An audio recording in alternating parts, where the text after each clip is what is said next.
kick things off with Ben Hall. Ben?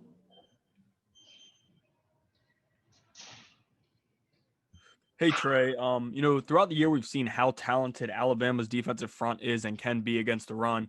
What is something that you think has stood out in film when watching them? That they're pretty aggressive and they do their best to try to control the line of scrimmage. So with them being that, we just have to be physical and be tough up front. Next is Barry Trammell.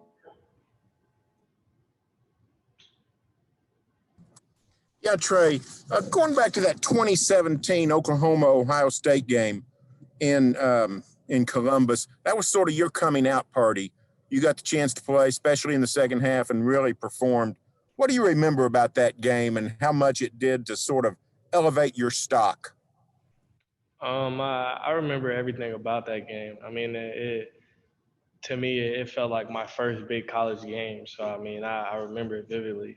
And I just remember just being able to make plays. And it was just an exciting moment. And I was just trying to enjoy every moment of it. Next is Bill Rabinowitz. Bill?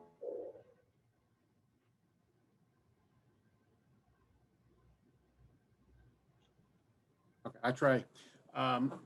The offensive line that you're running behind, I know you had a good one in Oklahoma, but how well is this line playing, and what kind of stands out about their blocking and maybe just their mentality or chemistry? Those guys are great up front. They make my job easy. They control the line of scrimmage. They get great push, and like I said, they make my job a lot easier. And just being able to just get in sync with them, it's gotten easy over time just because of how great they've been. And again, like they do a great job of just getting off the ball and just moving bodies. Next is Nathan Baird. Nathan? Hey Trey, I know you've always considered being a receiver out of the backfield to be part of your skill set, but the Sugar Bowl was your second best career game there. It's statistically, a lot of it seemed to come on Justin looking for you in these checkdown situations. Was that something that was just accidental that happened in that game? Was it something that you guys wanted to incorporate more? And why do you think that was so successful? I feel like we work on it quite a bit. Even during our periods in practice. If nothing's there, then he'll check it down. So, it's something that we just kind of work on like every day. It just happens. And in the game, it just worked out well because I would get out there and just kind of be uncovered or just an easy check down and being able to just get vertical and just have a positive play. Next is Stephen Means. Stephen?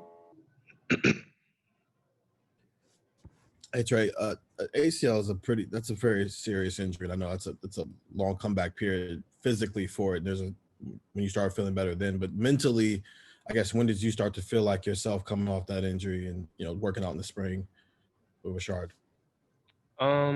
Really after it was my LCL, I just it kind of took some time. I would probably say as soon as I started my rehab and getting off crutches and everything, I kind of started to feel a little bit better, but I didn't feel really good till about the time where I started working with Rashad down in Houston. Just gaining confidence back in my knee and knowing that I'm still explosive coming in and out of my cuts. What's he like as a trainer? He's passionate, and he coaches you hard. He doesn't let you slack off not one bit. And if you need an example, he'll do it first and show you how it's supposed to be done. And I feel like that's the biggest thing with him. If you have a trainer that can do the drill the right way and show you how it's supposed to be done, that can just help you elevate your game and you just get that much more better. Next is Griffin Strong. Griffin? Hey Trey, I'm wondering how you might be dealing with the added pressure of expectations now that you've had these two huge performances back to back. Do you feel any extra anxiety or extra pressure that you have to perform in a huge way? No, I actually don't. I mean, I'm confident in my ability, and I know that I prepare well for each game. So, I mean, there's no pressure. I just know I just have to go out there and just execute, do my job to the best of my ability, and I mean, I know that I'm gonna be fine. Next is Andrea Edelson. Andrea?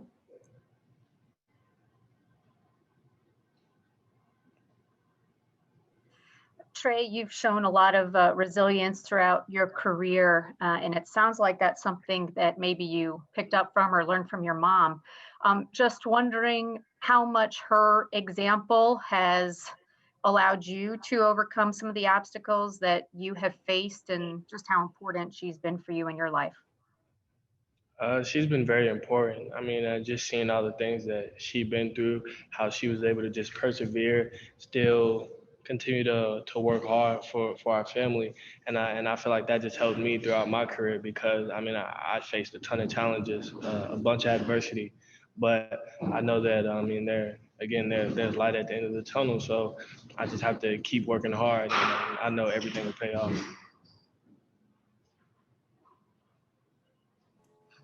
Next will be Dennis Dodd. Dennis? Hey, Trey, I'm sure you've taken a shot in the ribs before in your career. I wonder if you could quantify what that feels like and maybe what Justin is going through and went through when he got that shot, against Clemson. It's extremely painful.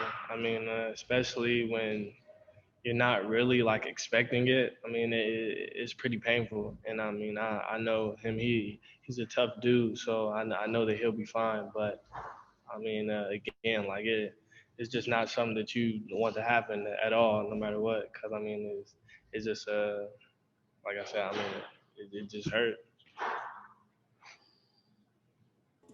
Next will be Tony Gerdeman. Tony?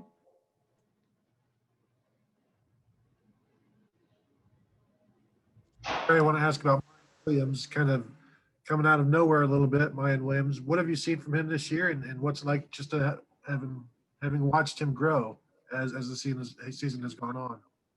You say it again. Mayan Williams, what's it been like to watch him grow this year?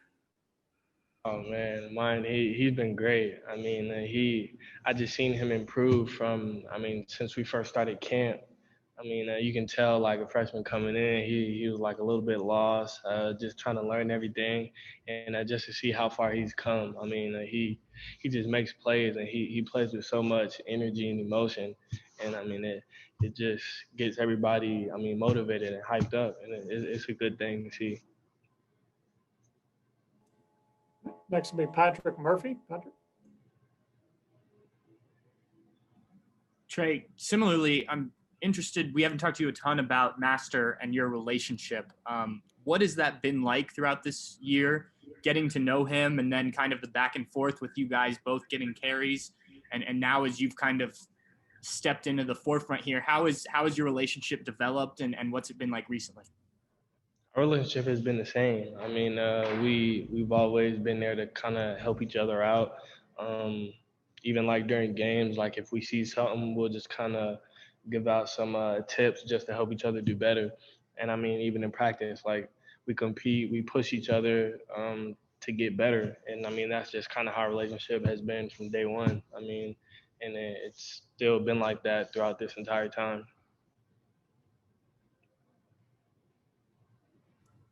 Next is Donnie Woods. Donnie?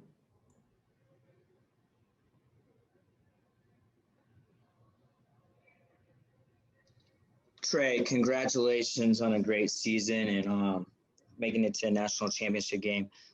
Being more than just a football player, can you tell me a little bit how Coach Day and your position coach kind of displayed about treating you more than just a football player and about what happened yesterday?